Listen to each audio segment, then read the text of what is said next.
I can still remember the day like it was yesterday. I was probably just being an idiot and I said to myself, I'm gonna beat Front Mission Evolved today. Which would change the course of my day forever. I'm still unsure what it was about Front Mission that so thoroughly ruined my day, so I need to go back and find out what it was that ruined a young Cranky's day. Front Mission Evolved is a spin-off game in the Front Mission series. It's also among the last 2 games, with the other being a spin-off as well, and a much worse spin-off at that. Unlike the mainline games, which were tactical turn-based RPGs, Evolved is a third-person action game that has both mech and man-based combat. The mech combat is like...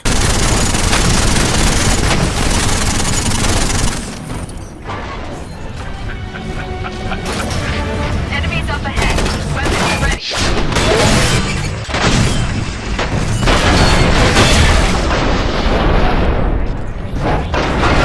And the man combat is like... Hostile forces! Engage! They got us pinned down! Find cover! Enemy units at my location! Take that guy down! Let's show who they're messing with, Ramsey. Clear away to the lower deck. Choppers incoming!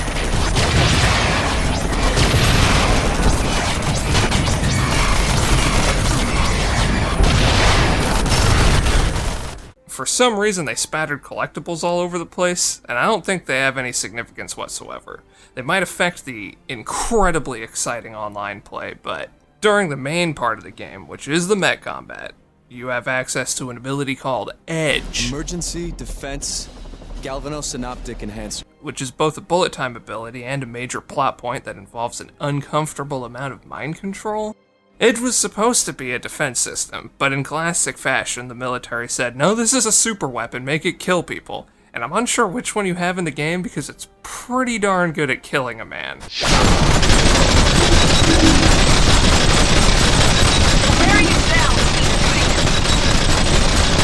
Edge was designed by the main character's father, who I will touch on later as he is unintentionally the comedic relief of the game. But he created it to protect people and tries to absolve himself of guilt by saying so. Unfortunately for me and everyone else, the main antagonist also has Edge, in more ways than one, which leads to part of the game that I think upset young Cranky way back in the day. The characters. All but 2 of the characters bother me a great deal, either due to their actions or the cringe garbage that spews from their mouths. You got Adela Sewell, who has PTSD from the time she got to murder all of her friends and family. kill. No. Kill them. No. You killed them all. Leave me alone! You have Russell Hamilton, my boy. That was something for you, bullets!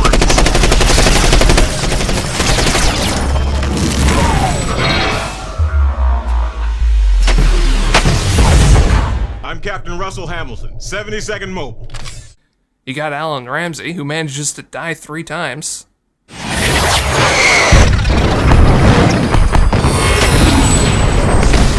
No! Dad! No!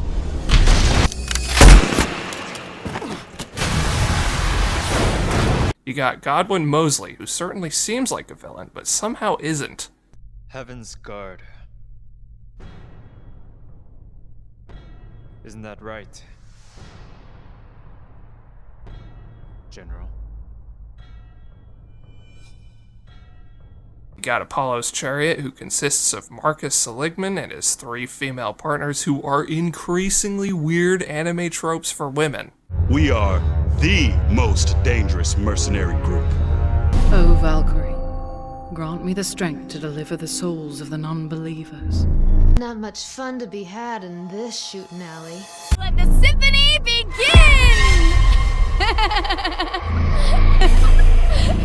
You got Jed and Yoon, who are 2 annoying peas in a pod and really don't matter. Whoever is first in the field will be fresh for the fight. Whoever is second and has to hasten to battle will arrive exhausted.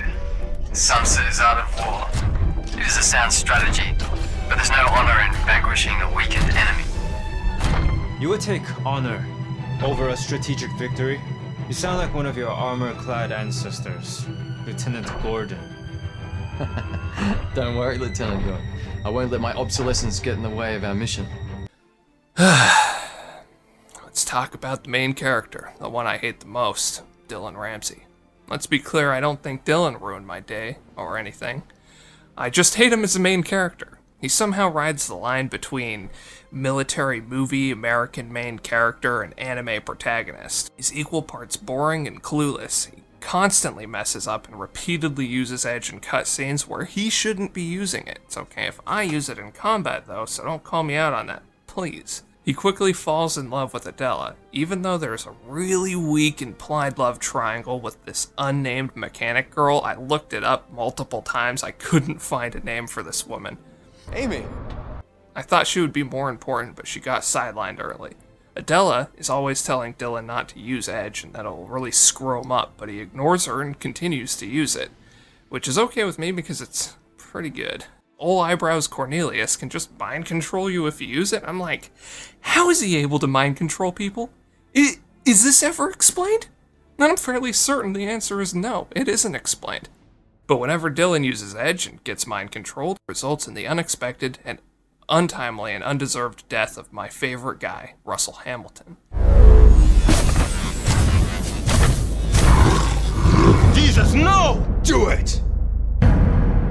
Come on, you hunk of junk, move! Damn it!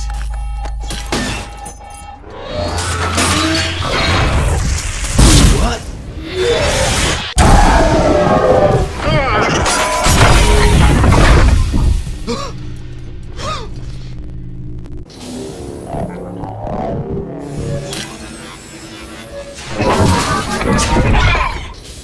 Dylan, wake up.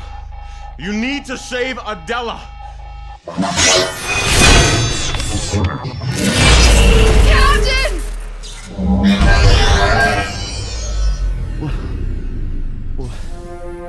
What's going on? Now, the death of Russell Hamilton probably wouldn't bother me if they hadn't already killed a father figure in the form of Dylan's real dad. But they had already killed Dylan's real dad, and they would certainly do it again. I mean, he didn't stay dead, but, you know, he doesn't stay dead well, he does stay dead the second time, but he comes back to keep killing him. They actually do kill his dad almost immediately afterwards because Dylan discovers that his father, who he believed was dead, is alive. Dad? He's alive? And in what is probably the funniest scene, which it shouldn't be, his father is killed again. This takes place in the span of like 5 minutes. Dylan is like, oh hey, my dad's dead, and now my commander is dead. That sucks. Wait, my dad's alive? Huh, my dad's dead again. But apparently Dylan's dad upgrades Edge, so Dylan can't get mind controlled anymore, so I guess that's good, because we all know he would have kept using it anyway. Adela then gets kidnapped, and that leaves Dylan to stop the bad guy and save the day. Naturally, he does so, but you can tell he cares much more about saving Adela than he cares about saving the world, because he's a real stand-up guy. Dylan does have one good line in regards to this, though, so that's a single point in his direction. Welcome to Vitra. Where is she? And people call me insane. The fate of the world is at stake, and all you can think of is the girl. I know where the world is, and it'll still be there because I won't let you touch it! I think one of the parts that I hate and love about the game is, unfortunately, Cornelius Werner, the main antagonist. I think originally I just didn't care about him, but he's so over the top and weird that I can't help but like him. His goal is super unclear at first, and eventually he gives a speech where he reveals this incredibly dumb motivation. We ask for no changes of political regime. No territories to call our own. No independence from greater power. No resources, no food, no money. We ask only for war. War in its purest form. Death for the sake of death.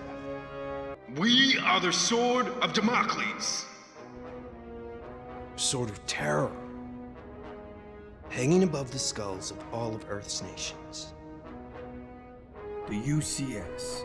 OCU, DHZ, ECs, after all of you who have foolishly divided the land with artificial borders. I thank you. I thank you for creating these divides amongst yourselves. All we have left to do is to conquer. His motivation is further explained when he blows up the capital of what I think is Front Mission China, where he says that the satellite is his sword, hence the Sword of Damocles, and he will eliminate all borders, therefore ending war.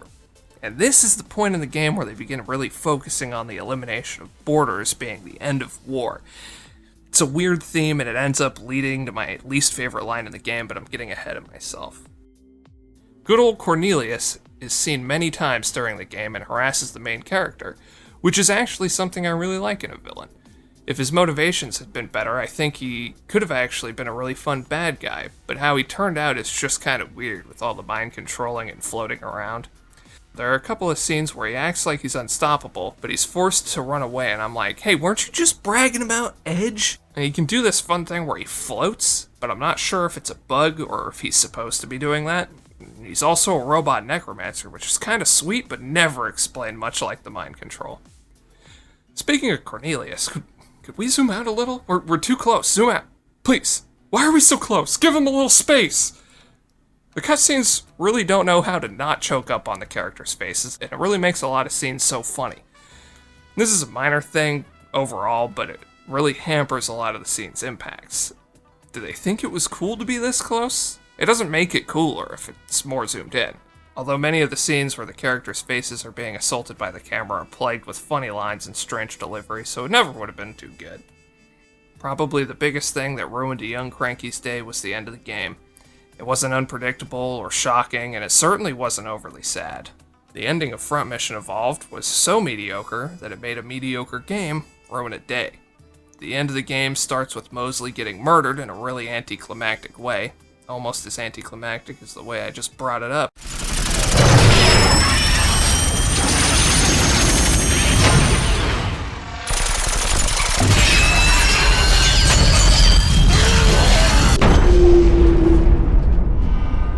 Dealing the second to last blow to Dylan's father figures. Then we have the final confrontation with Cornelius, in which a few lines are exchanged and we have some dramatic zoom-ins, and then they battle to the death.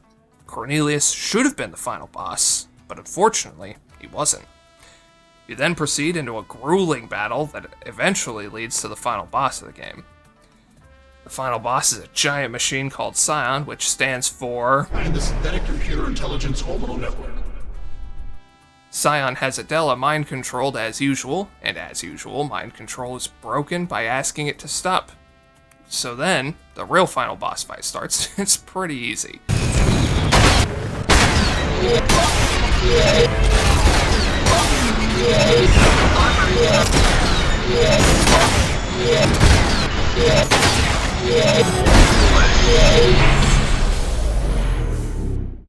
Certainly not the best boss fight, but there are worse out there. But this last cutscene is so full of stupid stuff that I couldn't handle it. I just couldn't handle it. It starts with the slowest raising of a gun and then not dodging that I've ever seen, which leads to Dylan playing dead, and then we start the real final scene, which takes on a much stiffer animation style, which is weird. I know it was going for cinematic, but it still feels a little bit weird. Adela thinks Dylan is dead, for dramatic reasons, even though he's obviously not. The computer is Dylan's dad, which leads to his dad's final death. I don't know why the computer was his dad. It wasn't his dad through the whole game, and then at the very end it says it's proud of him, which is incredibly strange and out of nowhere. And then they escape, and they're floating in space, and blah, blah, blah, and they, like, propose or something, and Jed makes fun of them, and I don't know what's going on, but... What you said earlier about sharing my burden, you don't need to do that. I want to. That might be the worst proposal I've ever heard. If that was a proposal, at least I have plenty of time to think about it. Can you hear me? I repeat, this is Lieutenant Yoon. We have you on scanners. Please respond. We're here, Lieutenant. Nice to hear your voice.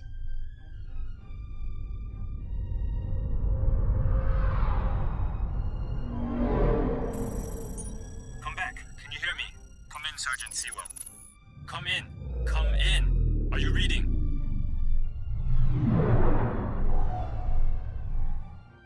A few friendly voices from the looks of it. There are no borders in space.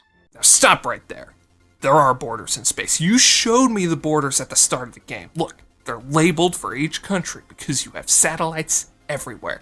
There are absolutely borders in space and on Earth. They just paused the wars because super terrorists with massive space lasers blew up China, okay? There are space borders.